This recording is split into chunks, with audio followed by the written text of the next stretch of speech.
stay clear from Bourbon Street. And he was very prepared to inflict horrific pain. Bourbon Street will be shut down. He was hell-bent on creating the carnage and the damage that he did. And these folks right here are going to make sure that justice is served.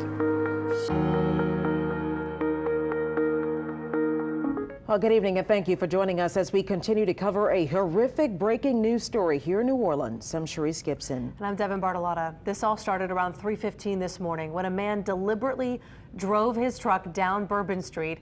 Right now, 15 people are confirmed dead, and we learned tonight that includes the suspect. More than 30 others are injured. The FBI is leading this investigation while the mayor has issued an emergency declaration for the city. We also know the suspect, Shamsuddin Jabbar, was killed by New Orleans police. Initially, other possible suspects were being sought, but we have learned tonight that they have been cleared. Also tonight, we have jarring audio as police and fire officials responded to this emergency. We do want to warn you, this is hard to listen to. 92 12, we got a white Ford. I need EMS at Canal and Bourbon now. Canal and Bourbon now, possible 20F. I need somebody to speak to dispatch. What's going on in Canal and Bourbon? I got it. What's going on in Canal and Bourbon? Showing us what's going on in Canal and Bourbon. Somebody please advise dispatch. What's going on in Canal and Bourbon? Your accident at Bourbon and Iberville. Bourbon and Iberville. Y'all were trying to get a rehab. That is the people that got hit by this car. We have a medical pack. Bring a medical pack. I got at least maybe 12 to 15 people hit by this vehicle. I'm in the 200 block of Bourbon. 880 headquarters. Bourbon Street is shut down from the 100 to at least the 500 block of Bourbon. All officers on Bourbon Street, stop, stop, stop, stop. Headquarters, we need some EMS in here. Do we have them en route? 9530, we need EMS in here on the code 3. Here are all my units that are code 1, where everyone got them to that location. But anyone on that 30 if possible. Bourbon and Iberville, I have at least 6 casualties. I have an officer doing chest compressions on one. I have another white male that's got agonal breathing in the 200 block.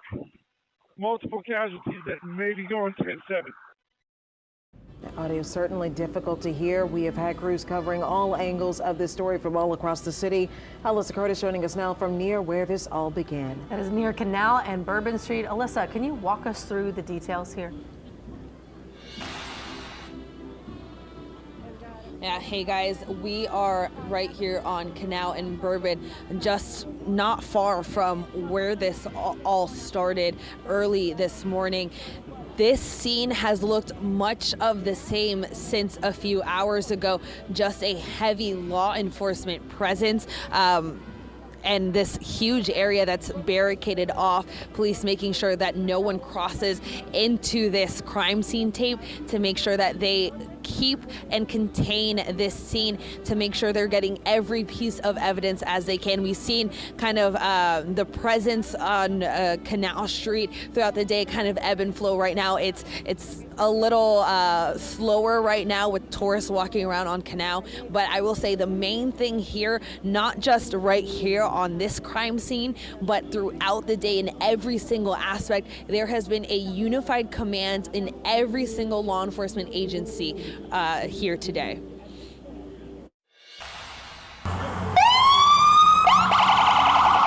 The FBI is the lead investigative agency, and we're investigating this as an attack of terrorism. FBI officials and several other law enforcement agencies are investigating a terrorist attack that happened on Bourbon Street early New Year's Day. According to police, just after 3:15 a.m., 42-year-old Shamsuddin Jabbar rammed his truck through Bourbon Street, then got out of his car and started shooting.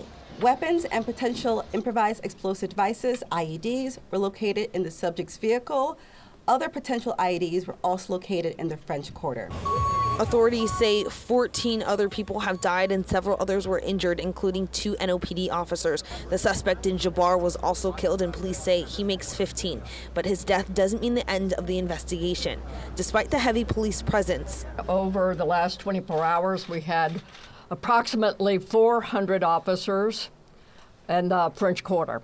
He was still able to make it through. Bourbon Street at Canal is supposed to have bollards to prevent cars from driving through the heavy pedestrian area. But according to the city, those bollards haven't been working, and they were part of the infrastructure project to be completed before the Super Bowl. Bollards were not up because they are near completion, with the expectation of being completed, of course, by Super Bowl. But NOPD says a unit was parked at the intersection and they had barricades up, but he drove up and over the sidewalk. Of course, it wasn't something we expected to account for. Now all hands are on deck, including NOPD, LSP, Orleans Parish Sheriff's Office, Jefferson Parish Sheriff's Office, and more, as leaders say safety is the #1 priority. When we face evil, we have a choice. We can run in fear, or we can indeed stand in strength.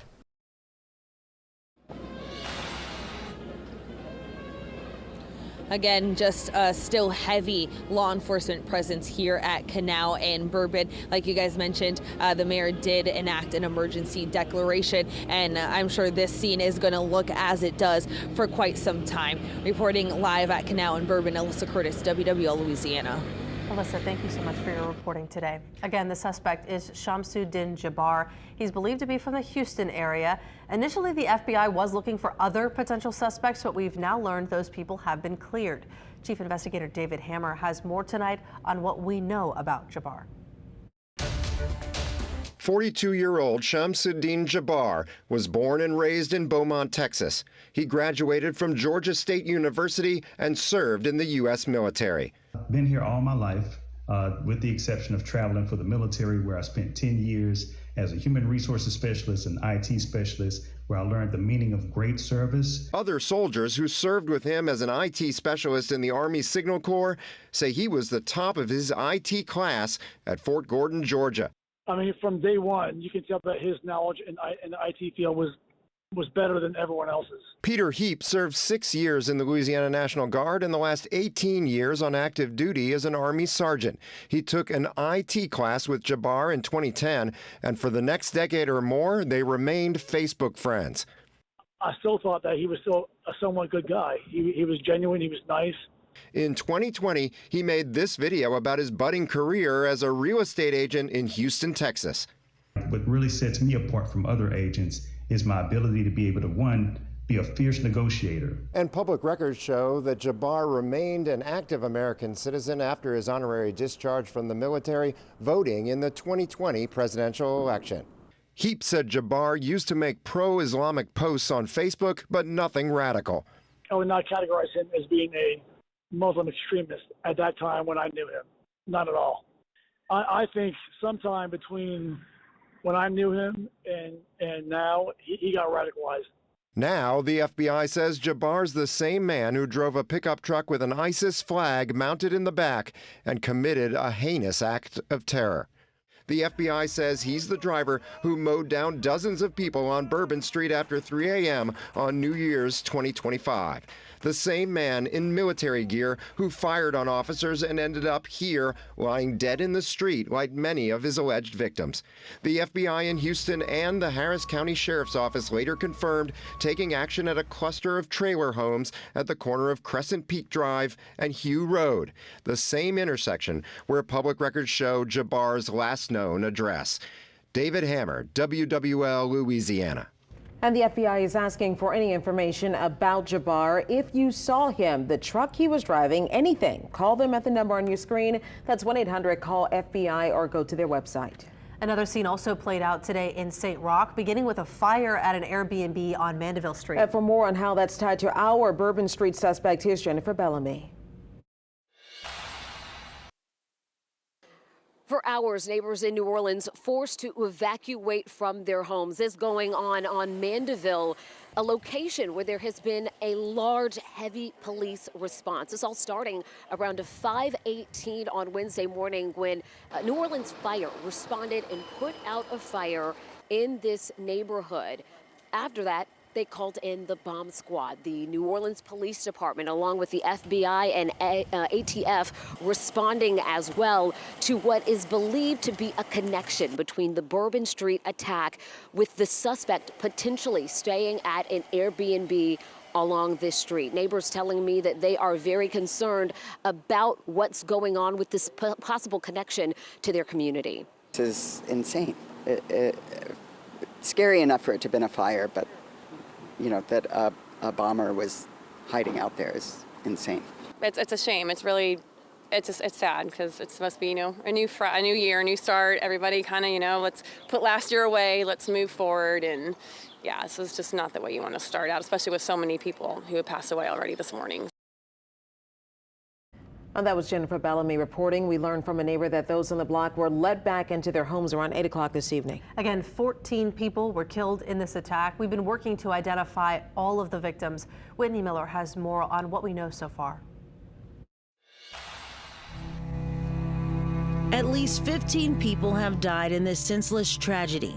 The names of these people are slowly being identified as families are being notified. The first death we confirmed was of 18-year-old Nakaira Cheyenne Dido. She's from Gulfport, Mississippi, and a recent graduate of Harrison Central High School. Her mother told our partners at NOLA.com that she was sweet and loving. She said the teen was visiting New Orleans with her cousin and a friend. Then there is 37-year-old father of two Reggie Hunter from Baton Rouge. A cousin of his told our partners he decided on a whim to go to Bourbon Street. He and another cousin were hit by the truck. Hunter died. His cousin is in the hospital with extensive injuries. The third fatality we know about is 27-year-old Tiger Besh, a Lafayette native and former St. Thomas More football star. Besh died at the hospital from his injuries. His athletic director confirmed his death. She says he was in New Orleans for the holidays. Besh played wide receiver, quarterback, punt returner, and defensive back at STM. He went on to play football at Princeton, and he graduated in 2021, and he was working as a trader at a New York brokerage firm. And then there's 25-year-old Matthew Tenedorio. He's the youngest of three boys and a Pearl River Central grad. For most of Wednesday, his family hadn't heard from him. And then they got the tragic news. And then there's Nicole Perez, a 28-year-old mother from Metairie who died in the attack. Perez had just been promoted to manager at Kimmy's Deli at Lakeway. Her 4-year-old son is in the care of a loved one, and she was remembered as a good mom and wanted to be successful. And finally, we learned about Kareem Bawadi, one of the two Episcopal School of Baton Rouge alumni victims who died as a result of their injuries. A prayer service will be held at the Lewis Family Memorial Chapel on Thursday at 6 p.m. Bawadi was 24 years old. In New Orleans, Whitney Miller, WWL, Louisiana. And a short while ago, another victim was identified as Hubert Gautreaux. Archbishop Shaw High School announced his death on social media. He was 21 years old. Also to come.